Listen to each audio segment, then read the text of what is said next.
Hey guys, and welcome to the Horror Junkies of Utah podcast of The Walking Dead. And we are talking about the episode East. East. We're going east, I guess. Hey Alex, give me a little rundown of this episode or open it up. Um, well, the episode obviously opens up talking about what happened last week, just like every Walking Dead episode. No, it doesn't open up that way though. That does, but I mean, the actual opening. Sorry, the This is actual the opening. shortest opening I've ever seen in a Walking Dead I'm episode. sorry.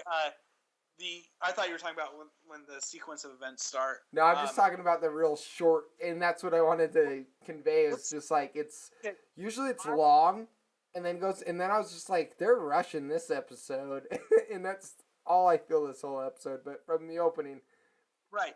What sucked is I liked this opening scene. I really did because it was almost like when in a movie when a war veteran picks up a gun and there's like you hear bang bang rat-a-tat boom and he's got and he's just looking at the gun thinking about all these crazy things he'd done with it. That okay, was kind of how this episode was, but obviously it wasn't a flashback. We saw a scene of something that had clearly already happened. We heard yelling, talking, gunshots. So we're looking at the after effects of something that happened, and we're hearing kind of what happened, but we don't get to see it. So it's a very mysterious opening. The opening doesn't have any context, and it's kind of different from what they do. Usually, their opening kind of sets the scene. yeah, it's usually a very long opening, like at least 2 to 3 minutes, kind of like all their other TV shows like Better Call Saul or Breaking Bad. They're usually a good 3 to 5 minute opener. Then you get the whole introduction with the credits, and then now we're in the episode. And that's what did not happen, and that surprised me with this episode because it was just like real quick scanning of the aftermath of something that happened that we don't know what happened though. Does that make sense? Because all we see are little. It's a flashback to something that hasn't happened yet. That's why I was kind of comparing it to the war veteran picking up the gun, and it's like, oh man, I remember all the things this gun did, all the people I had to shoot with my gun, and replaying all these horrific images while just looking at like the after effect, after like looking at the gun. Oh man, look at all the things this gun did. In this, we see the after effect of what happened, and we can hear the people screaming and yelling in the background.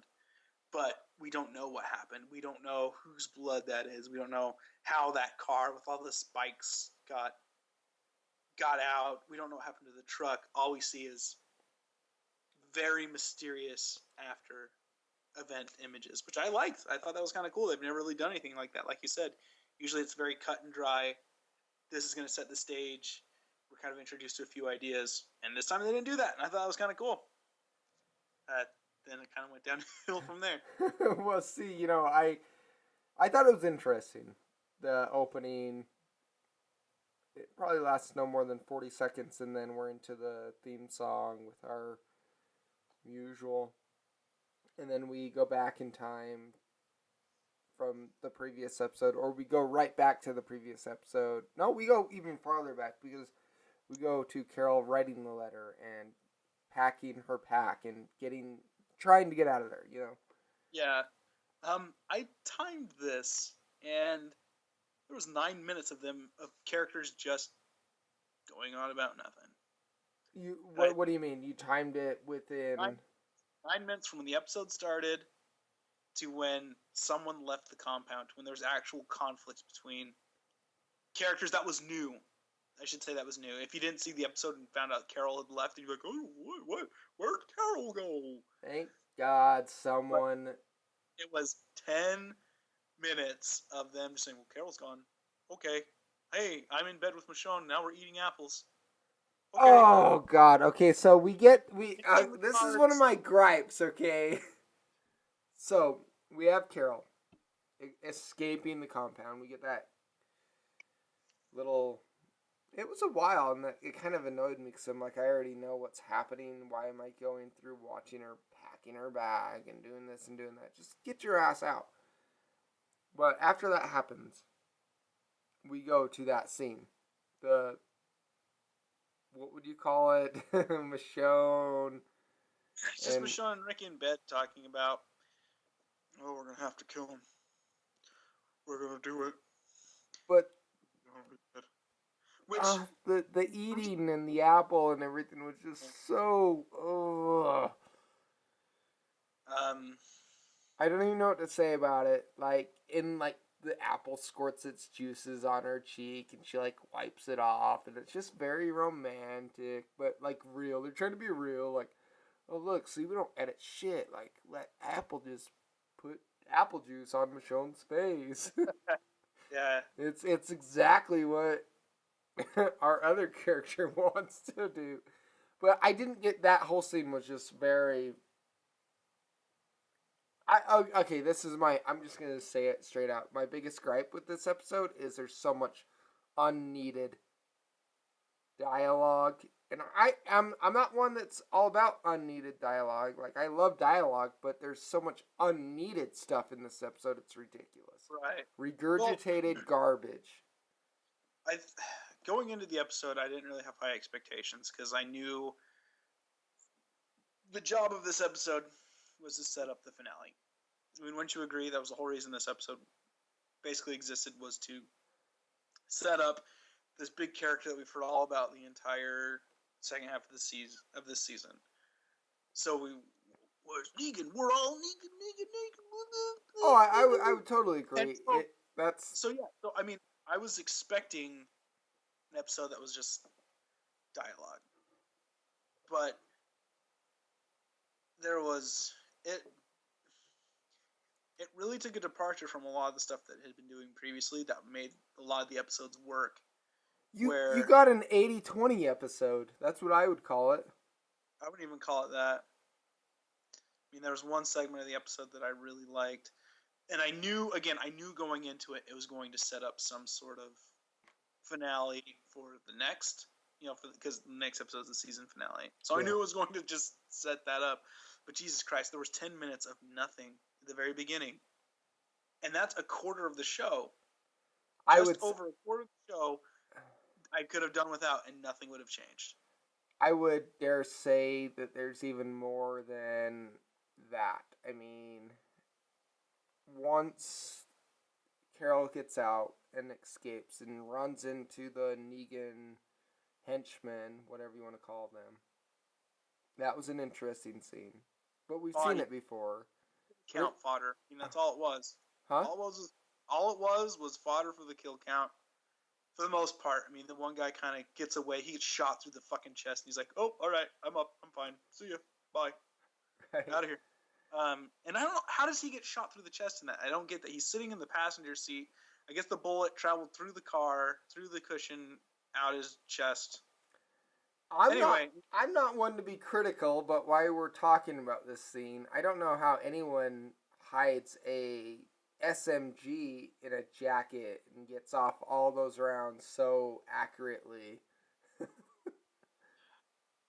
Well, I used the thing on the AMC website, where you watch the episode and it pulls up the trivia. So it was just supposed to be like a small little silver SMG, an Uzi that she was using. But that, for me, that was the only thing I thought that was really interesting, because it really played on that dynamic we've talked about with Carol. Is Carol this frightened figure, or is she still that badass who will take anybody down at any time? And so when she got pulled over, my initial thought was, she's just going to get kidnapped by these 5 dudes. And it caught me completely by surprise. She's like, all right, I love Jesus. Just take. I liked that because it's really playing with this dynamic of, is Carol really this helpless person, or is she kind of having, I guess, the equivalent of a midlife crisis? I think Carol's having a midlife crisis, and it's in between the Morgan and Rick character dynamic. She doesn't know where she fits now. And so very much she's leaning more towards Morgan's philosophies, but I also think she's very smart and knows that hey, I'm going to play the fucking card of I'm a newcomer to this whole life and I just love Jesus and don't hurt me, you know? Right. So I thought that was the one part of the episode that I really enjoyed because it did, it caught me off guard. Oh, I love that part of the episode. I mean, it's very much put in the beginning, and it went well for me. I was watching it, and I'm like, oh, okay, you know, this is good. This is flowing well. We got some good feng shui going on, and then as soon as that scene ends, we go back to the compound, and we just get, you know. I mean, I wouldn't even go that far. I mean, why are these three just random dudes? All right, I have this huge issue with the whole Negan thing, and I counted it up, and I want to see what your thoughts are. First off, why are they just sending 5 random dudes to Alexandria for no reason? Like, clearly they've been watching Rick's group. They know that Rick has a big group. And your audio's cut out. I can't hear you. You can't hear me at all? Oh, nope. There we go. Sorry. You must be silently laughing at my bad jokes. No, I'm laughing. I just think... Okay, so... They just send 5 random dudes to Rick's group who they clearly have been spying on, who they know are armed to the teeth with these automatic weapons, and they have no... And maybe they were lying, but why would there just be 5 random dudes in a truck heading towards Alexandria for no real reason? So, I want you to do the math. I want to see what you think. I couldn't agree more with you when that scene was happening, and I didn't know it was Negan's henchmen or Negan's people or saviors at all. I just think, oh, okay, maybe it's just some crazy guys. But then they're like, the one man in particular is like, you seem like you're from somewhere. You're from Alexandria. Yeah, you might not be going anywhere, but you're from somewhere. Obviously, they've been watching the compound or researching it. And yeah, I get what you're saying. But these 5 dudes in a pickup truck are heading there to what? Do what? Take it down? Yeah. So let's do some maths. You ready? Okay. How many people did Daryl kill the very first episode of the season? There were 7 dudes on the bike, and he killed the guy to get the rocket launcher, right? 7 dudes on one bike? On the motorcycles? Oh, okay, yeah. I can't be accurate with it, but I'd say that's a fair assessment. Yeah, this is according to the Walking Dead wiki. So there's 8 people that they killed there, right? I'm gonna have to go. I have this written down. I might have to run and go grab it real quick, so I can double check my numbers. But so they kill 8 people in the motorcycle gang. And if I'm not mistaken, the next time they don't kill anybody until they go to the compound. Well, what? Hang on. So they don't kill anyone at Hilltop from the Saviors. Right. They only kill the traitor-esque guy. Yeah. So that's when they say, okay, we're gonna go attack the compound. Okay. How many say they kill? They kill the 2 guys who are the guards. They kill the 2 people sleeping. Glenn, at least 3 people, and then Abraham kills the guy trying to pull the alarm. So, and then they kill the guy who steals the motorcycle. So that's like what, roughly 12? I would say in the compound they kill at least 15. Okay, so they killed 15. So we're at 23. Right? Okay. They kill the people holding hostage. Right? The people holding Maggie. Yeah, so that would be 4. So that's 27. And then in our fight scene on last episode. Yeah, to the wiki, there were 7 people killed in that. So that's 34. Right? 27 plus 7 is 34. So how many people does this... And they kill the 5 people on the motorcycle. Or excuse me, 4 people on the truck and 1 left to hunt down Carol. So that's roughly, we'll round up just so we can sound more drastic. That's roughly 40 people that they've killed. This is very true. in Negan's group, and there's still at least 6 guys who have kidnapped the Dwight and his crew. So there's at least about 6 of them left, and then Negan. So like this one guy has like had 50, 60 people doing his bidding. Well, you've read the comics, so are you up to that? Yeah, it's been a long time, but Jesus Christ, that's really asking me to buy a lot. That this one dude has 60 million, whatever he fucking wants. It makes him seem almost like a deity or something. Like what Negan wants, he gets, and he's in control of everything. I mean, we talked about our biggest gripe, and that's why I wanted to jump on that, because you were talking about your biggest gripe just a minute ago. That's my biggest gripe with the episode. It's just, Jesus fucking Christ. How big is this magical group? Because we've never encountered a group this big. How are they this well organized? And, well, basically, the hell that happened in season 4 with the prison blowing up. Where was that season? The end of season 3, beginning of season 4? Am I correct? Yeah. With the governor's group.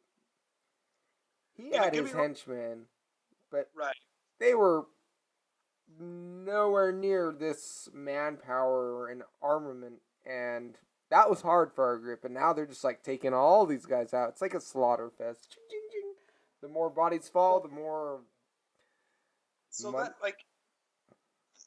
was my, in essence, and has been my biggest gripe, but I think one of yours too, is they just introduce people to die for no reason other than to be dead. So it's like this false excitement. Do you know what I mean? We're getting really excited over, like, oh, look at all these people. There's so much action going on. So many great things are happening. These are just random dudes. This has no impact on the story one way or the other. Now, don't get me wrong. I do enjoy the action in the episodes, but at the same time, I enjoy story development, and I think they rely too much on just action and no story development. Action, action, action. Watch us harvest some fucking food, you know. Right. And that's not my biggest gripe with this episode, but this episode just, where we left off was basically everyone's going out looking for everyone, and I just cannot get through my head, like, Rick, how dumb are you right now? Yeah. Like, how dumb is this whole group? You've experienced this how many times, and now you're all just going to say, fuck it again? Yeah, it's like a plot driven by conveniences. Yes. Or I guess inconveniences in this case. Inconvenient thought. It's like, Carol's gone. She said don't follow her. Let's follow her. And then Daryl, who all of a sudden is like, oh, by the way, I loved this girl, and I guess not love, but really, really cared about this one person who I had no interaction with before. But now all of a sudden I have a really, really strong attachment, and I'm going to go find her. And I find this guy. And I get, maybe it's because this guy used his crossbow to kill her, but he's carrying around that dentist tag. He's like, oh, man. And the Denise tag. Give my revenge for her, man. It's just, God fucking damn it. And I think they try to. I think they try and convey that in the way of, well, it's not so much that he cared about her, but he feels responsible that she died because he didn't kill him. Right. But I mean, what I'm talking about is he takes this like so personal, and again, for this character that we're supposed to all of a sudden care about, and we don't care about this character. No. We have no other reason to believe that Daryl cares other than the fact that zero emotional impact. Yeah. Like, I don't care. I just, how very convenient. Oh, this guy killed some character we don't care about, so now Daryl's upset. And he's on a vendetta mission. And what's awesome is, I feel bad because all of a sudden we went on these tangents about weird things we don't like in the plots. There's no need to cover the rest of the episode. All it is people being stupid and getting caught. Like, that's the entire rest of the episode, outside of Morgan telling Rick the whole every life is precious and tying that back into Carol's character. Like, that's the only other thing that happened in this episode. But that was another one of my gripes is we've heard this before. We know this. We know your philosophy, and Rick should know your philosophy. And then Rick hears this story, and he's so kind of just not even put off about it. He's like, whatever. I gotta find Carol. She's my family. But it's just like a repeat of everything to me. Like, they had the Morgan trial in one of the episodes, if you remember correctly, where they're asking Morgan, "What are you about? What's going on?" And when it was initially brought up, you and I agreed that's one of the best episodes, with Morgan and John Carroll Lynch. And very much so. But we don't need any more of that. It established it in that episode. That whole episode established Morgan's premise and its philosophy. Why do I need to hear it again and again and again now? Yeah, it's just like, we get it.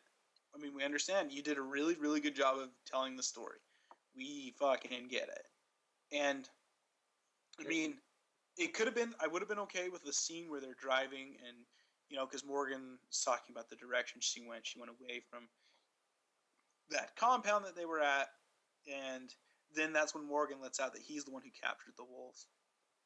And held him in the makeshift prison that he made, because of course Rick didn't know at that point. But then they go back onto that spiel, like, I have to explain to you again, every life is precious. Everyone can change. Everyone. Like, I get it. We all get it. You could knock that out of the park by talking about how the wolf changed just like Carol's changed. You don't need 3 segments to talk about it. I get it if you want to talk about one, because we need to have the reveal that Morgan kept that guy and Rick needs to know to create that conflict that needs to be there. But Jesus Christ, I don't need 3 different segments about it. I get it. The viewer gets it. That's very true, and that's also another thing that I don't get about the other story that's going on. I mean, it's like you said, it's 2 stories of let's get caught and not be smart. Like, we're this smart community. We do things smart. We handle things. Let's go fucking travel out into the wilderness with no plan whatsoever and be dumb now. Yeah. And so, Morgan and Rick, they get into a situation. But we got Rosita. Rosita's with Daryl, and Michonne is with Glenn. And all of a sudden, Rosita's trying to be like, "Oh, I understand Daryl." What? This is like your first major interaction with him. I can't leave. I'm just like, what the? Well, I know where he's going. Okay, but that doesn't mean you... Oh, Jesus fucking God. Yeah, no, I agree. It's it's very much so like, now they want to tie these 2 characters together on this emotional interaction of the death of Denise, and I know where he's going, and I know him. I've known him forever, which he hasn't, but they make it out to be that way, and they finally find Daryl, and he's just not taking any of it. He's not hearing it. He's got to go get Dwight. He's got to kill Dwight because Dwight did this, and he's mad. But at the same time, it just shows the stupidity of the group. Like, haven't we done this before? Haven't we been down this road? Yeah. You guys aren't learning?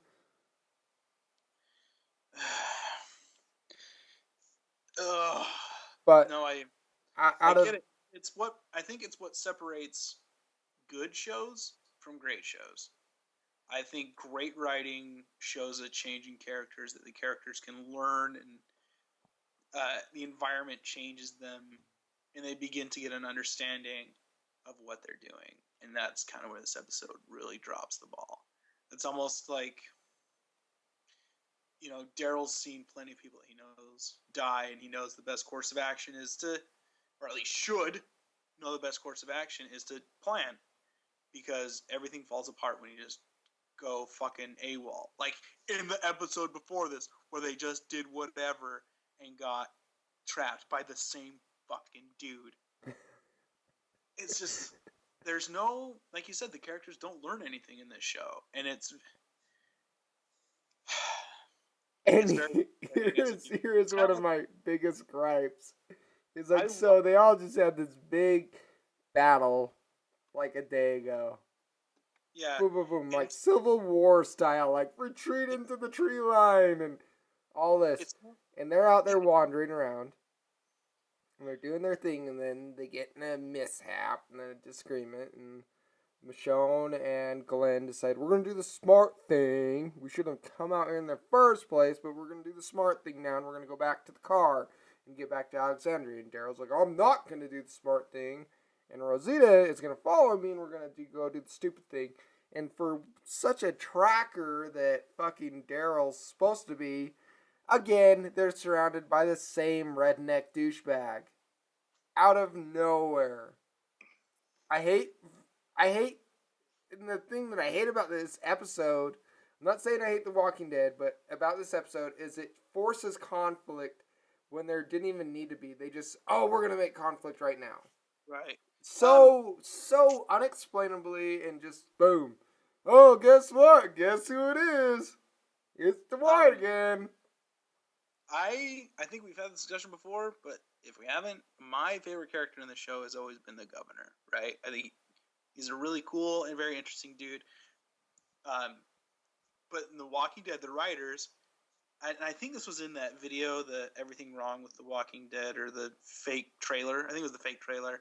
Where they talk about how the governor, they get attacked on the compound. This guy has an army. Then he retreats, and then he comes back and does the exact same thing.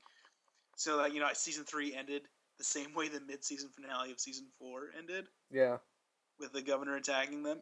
This time we didn't even wait between seasons. It was episodes.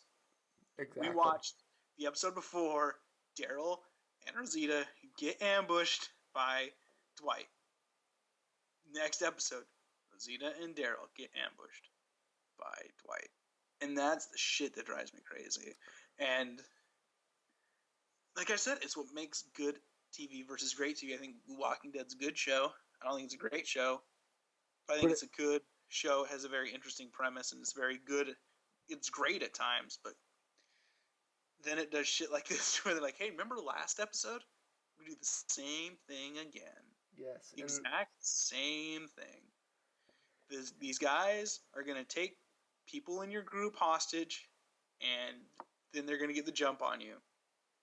That was good. That worked. They captured the mullet guy, and they got the jump on Daryl and Rosita.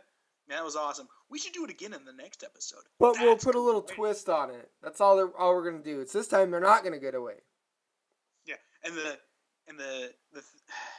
here's my biggest gripe with this whole thing. Okay, this whole episode we're to the one part. We got Michonne and Glenn, and they are captured. They're in this camp that one guy's just chilling while the other guys, I guess, are making a perimeter zone where we're going to ambush Daryl.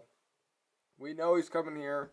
We know what's going on, and that's what gets me. It's like, they're such piss poor planners, but such great planners.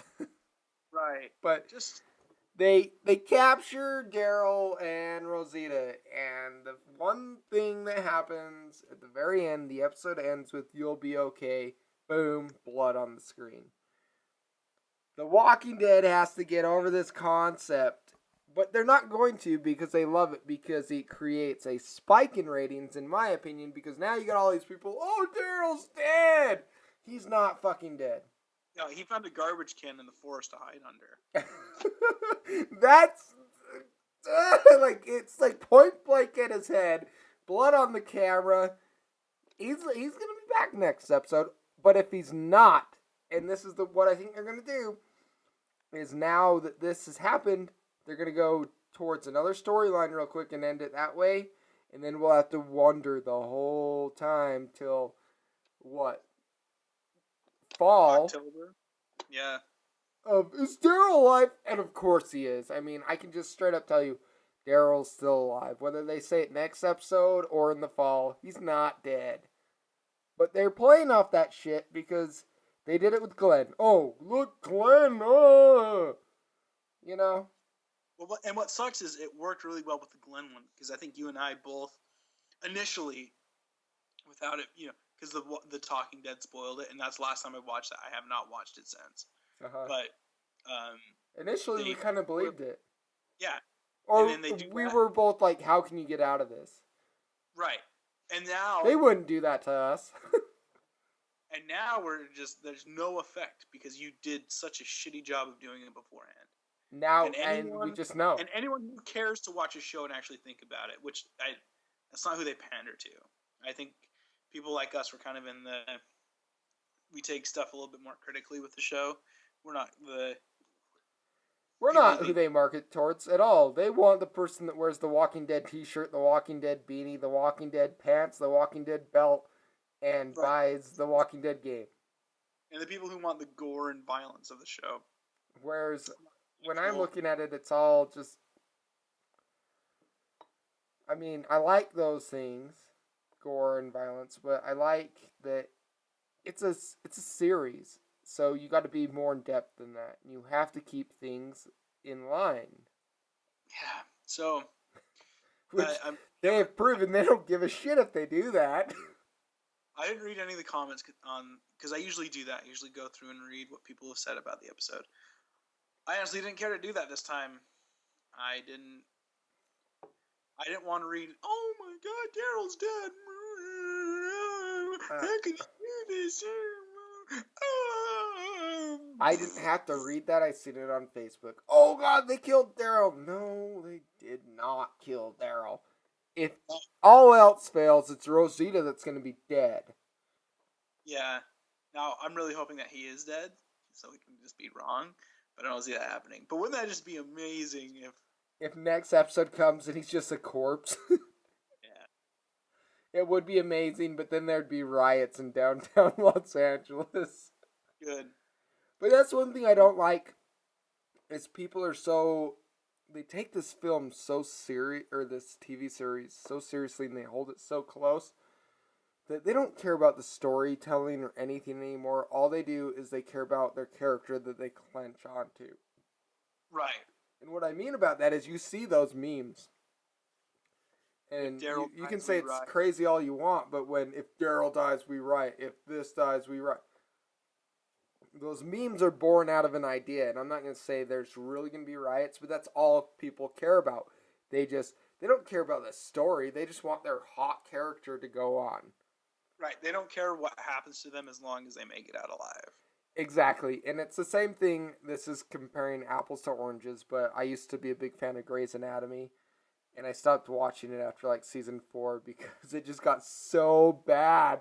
Just like this is, with no one cares about the storyline as long as their character's getting what their character wants. Right. And doesn't that speak to America and society and the world in general? Just like, God, people, open your eyes. Yeah.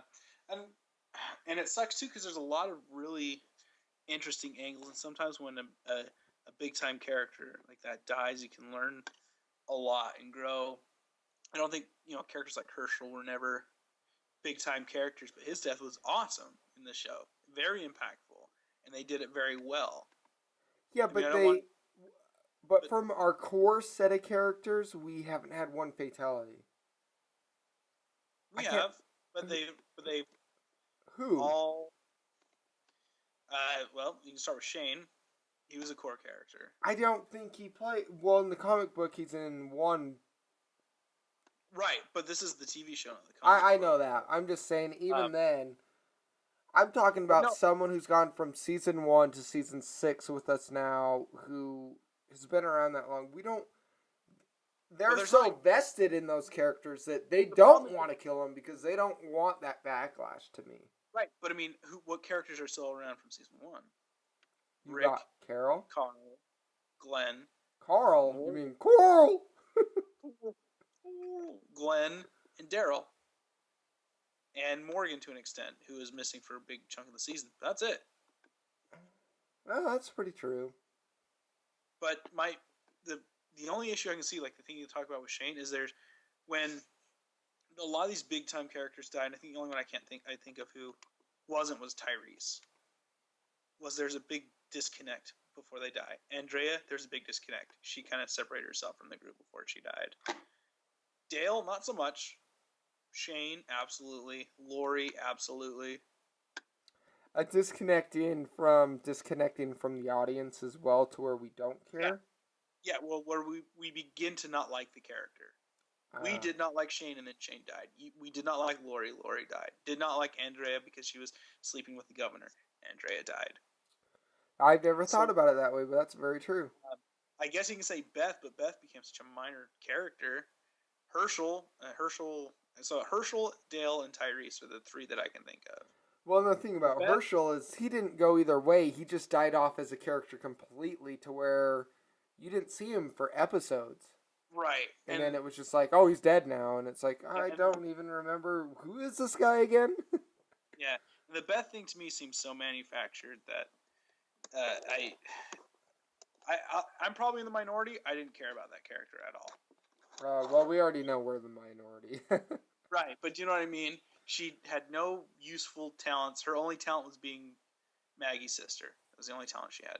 Bag's younger sister, yeah. Yeah. So, I think the big thing that we haven't really seen, I think outside of Tyrese, was we haven't had a long-term character who had a big impact in both changing the group dynamic and having a big impact on the group. So Tyrese was kind of he took the role of Dale, but he still had a big impact in taking care of the rest of the crew. He didn't fight. He fought zombies. He didn't fight people.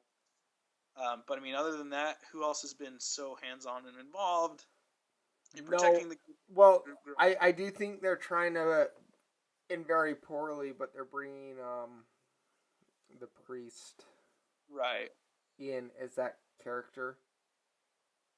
Yeah, because he's kind of been the outsider, but he's slowly made his way in. But he's got a different mindset. Hold on though, how many episodes has he been in since? Not very many, but he's a reoccurring character. Well, in spots. I mean, he doesn't have dialogue. We just see him. It's kind of like the thing with T-Dog. He was just there. And then all of a sudden they needed him and he did something, then he died.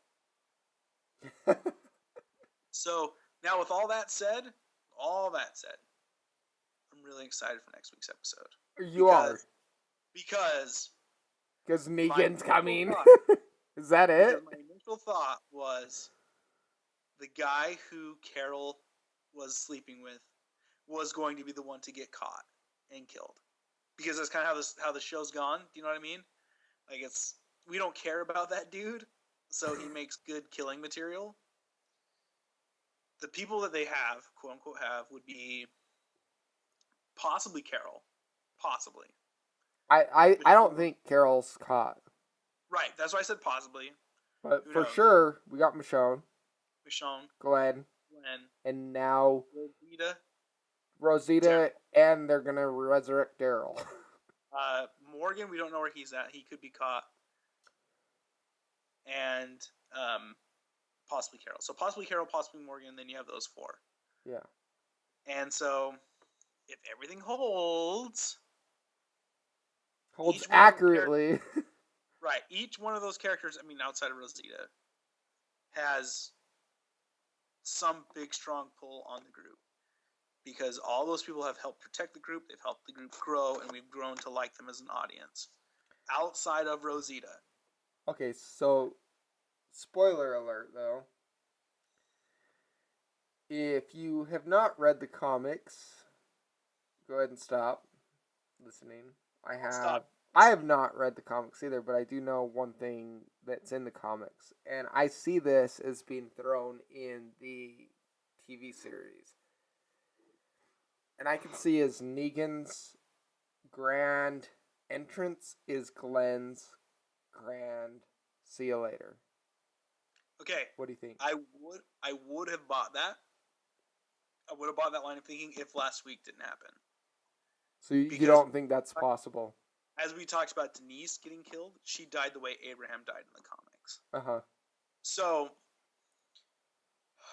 I'd like to think it is, because I think that would be honestly, while being the most predictable, the ballsiest thing they could do would be to kill Glenn.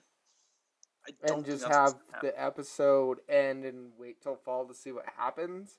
I mean, something critical is going to happen, I think, because they always do that between their breaks. Some critical thing. And the most critical thing I can see them doing is actually finally saying Glenn is dead. Right. So, I think that's the ballsiest thing they could do. I don't think that's what's going to happen. But that's the ballsiest thing I can see them doing. And again, it's just because The Walking Dead has this thing of not wanting to kill off characters that we're really close to. If I'm going to pick out of who's out there, my guess is still Morgan. That's who I think it's going to be. Well, do you think Negan's going to get a kill? Yes. They established in the Hilltop. They kind of said it in passing. But when they were first introduced to Negan, he killed someone right in front of them so that they knew the score. So I think to send a message to Rick's group In Alexandria. They're going to kill one of the people that they've captured in front of the entire town so that everyone knows who the boss is. So let's talk about it real quick before we leave these guys to ponder. We got, again, possibly Carol. Possibly Morgan. Those are two that are up in the air. But then that are in the group's grasp, Negan Saviors group, we do have confirmed Michonne, Glenn, Daryl, and Rosita. Yep. Now, Daryl and Rosita, we don't know. I mean, we've seen that whole gunshot thing, and you'll be okay. I think that's just a play to get us excited for the next episode. I think they're both fine. What about this? Now, just hear me out on this one. It's kind of a curse to love Rick. No, I was thinking about that same thing too. So what if Michonne gets offed? I don't think so. You don't think so? I think we talked about in previous episodes, they have the hierarchy of invincibility in the show, with Rick at the very top, and then second place is Carl and Carl will go nowhere. Right, but you know what I mean? They've already ruined his education process. But I mean, we had talked about before the hierarchy of people. No, I agree. And then Daryl, I think Daryl was on that list, on that second tier as well. But and I hate the comic guy. I always do that. Michonne plays such a relevant role in the comics. I can't see them writing her out. But they wrote out on Andrea, and she plays a relevant role too. So who knows? I could see. Now I'm not saying that would happen. That would just be a big kick in the balls to people, though. Yeah, I think that Carol and Daryl are a little bit more endearing than Michonne, and I think it's just because they've been around much longer. Yeah. But shit, yeah. If I had to guess, it's going to be Morgan, just because that's the safest move they can make.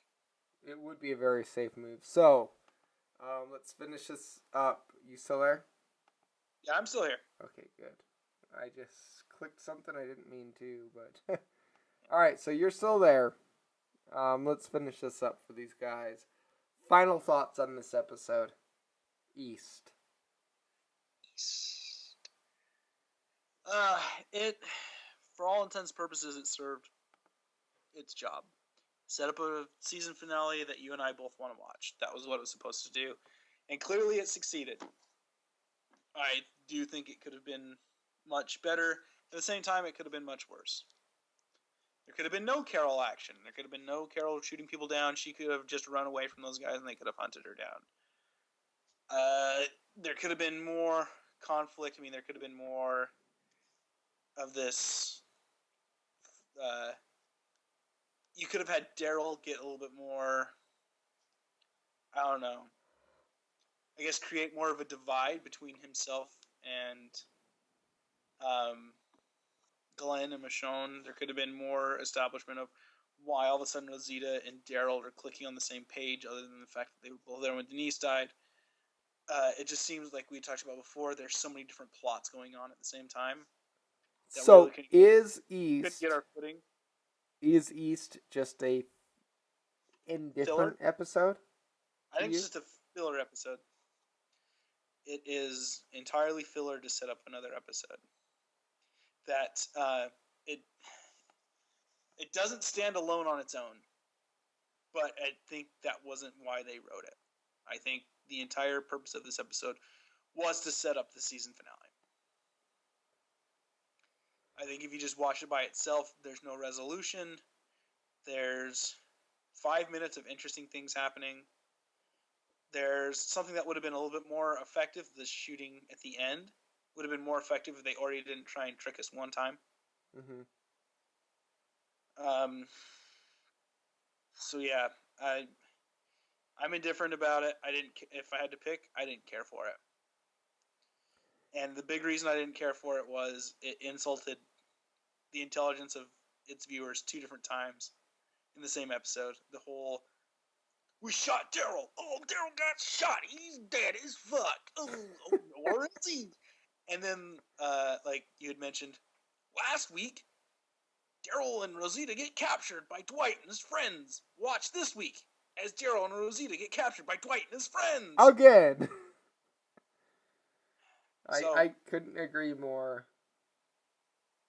But, like you said, it is a filler episode for the conclusion of this season. We got one more episode left. And I'm excited about it, and we're going to do a really good podcast on this one that's coming up. This one has been mine and Alex's little gripe. We've talked more about our gripes with the whole series than we have the actual episode, but that kind of goes to show you how much substance really was in the episode. There's not much to talk about because it was almost a straight repeat of last week's episode. Agree? Yeah, and like you said before, there's so much stuff going on that, what is there to talk about? People leave the compound to get captured. That's it. That's what happens in the episode. A bunch of people leave and they get captured. Abraham and Rick are waiting for people to get home. 4 people, 5, 6 get captured, depending on how you look at the odds. That's it. Story over. That's all that happens. More random people of Negan's never-ending army of buddies get shot and killed. But that's kind of status quo. He'll clone more, whatever. It's the Clone Wars. I mean, if anything, this episode served as a good way to get a lot of our gripes with the series off of our chest. So thanks, Walking Dead, for giving us something else to talk about other than this episode. Because we like to think that we're on par with the Talking Dead. Just kidding. I can't stand the Talking Dead, but... you want to do a Talking Dead podcast? We can talk about our favorite things from the Talking Dead. Could we talk about, like, how a random celebrity comes on that hasn't even seen the show and talks about it? I mean... I liked the part where the zombies were in the show. That's the Talking Dead for you. I don't give a shit what anyone says. I hate that whole aspect. It's nothing but commercialized. Look at us. Anyways, I am Marcus with Horror Junkies Utah. I think we covered this episode very well, and I have... Alex! And we kind of just did a little griping session for you. Not so much on the episode, but what we don't like about the series and what they do to us, the viewers. So open your minds a little bit more. Think about what they're doing to you. Anyways, God, guys. If you use the word cheap, I'm going to crawl through my tablet and I'm going to punch you in the dick as hard as I can. What did you say? If you use the word sheep, I will crawl through my tablet and punch your dick No. as hard as I can. Oh, that's a great line to end it on. You guys have a great night. We are the Horror Junkies for Utah. This has been the Walking Dead podcast. Tune in next week for our finale. And it should be pretty exciting. You guys have a great night and stay scary. See you later.